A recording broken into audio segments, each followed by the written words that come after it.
আসসালামু আলাইকুম। আজ আমরা জানব কিভাবে গুগল ট্রান্সলেট অ্যাপ যেটি আছে, গুগলের যে গুগল ট্রান্সলেশন অ্যাপ আমাদের পড়াশোনার বিভিন্ন কাজে সেটি কাজে লাগে, বা অনেক স্টুডেন্ট আছেন যে রিপোর্ট পারপাস বা আর্টিকেল লিখতেও এই অ্যাপসটি মানে ক্রোমে যে আপনাকে সার্চ করে আনতে হয় গুগল ট্রান্সলেটর, গুগল ট্রান্সলেট লিখে আপনাকে সার্চ করে তারপর আপনাকে প্রবেশ করতে হয়, অথবা আপনি বুকমার্কে রেখে হয়তোবা ব্যবহার করেন। আমি যেমন আমার এখানে টাস্ক বারের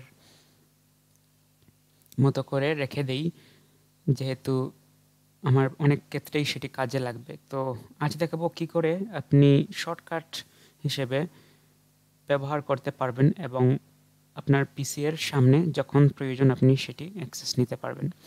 তো সেই ক্ষেত্রে আমরা গুগল ক্রোমে যাব, তারপর আপনি সরাসরি যে সার্চ করে ঢুকেছি সেখান থেকেও করতে পারবেন। আদারওয়াইজ আপনি এখানে গুগল অ্যাপস থেকে এই যে দেখালাম ট্রান্সলেট, সেখানে ক্লিক করে দিবেন। ক্লিক করলে আপনার সামনে এই পেজটি থাকবে। তখন আপনি রাইট টপ কর্নারে এই যে 3 ডট আছে সেই 3 ডটে ক্লিক করবেন। 3 ডটে ক্লিক করে আপনি কাস্ট, সেভ অ্যান্ড শেয়ার এটাতে মাউস নিলেই আপনি পেয়ে যাবেন যে ক্রিয়েট শর্টকাট।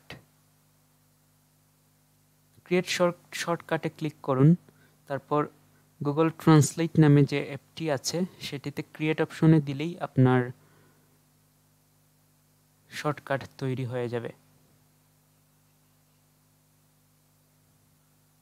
আমরা যদি সব উইন্ডো ক্লোজ করে নিই, দেখতে পারবো এই যে গুগল ট্রান্সলেট এখানে আমার পিসির সামনে চলে আসছে। আমার যখন প্রয়োজন আমি সেটি ব্যবহার করতে পারবো, ডাইরেক্ট নিয়ে যাবে আমাকে গুগল ট্রান্সলেট ক্রোমে।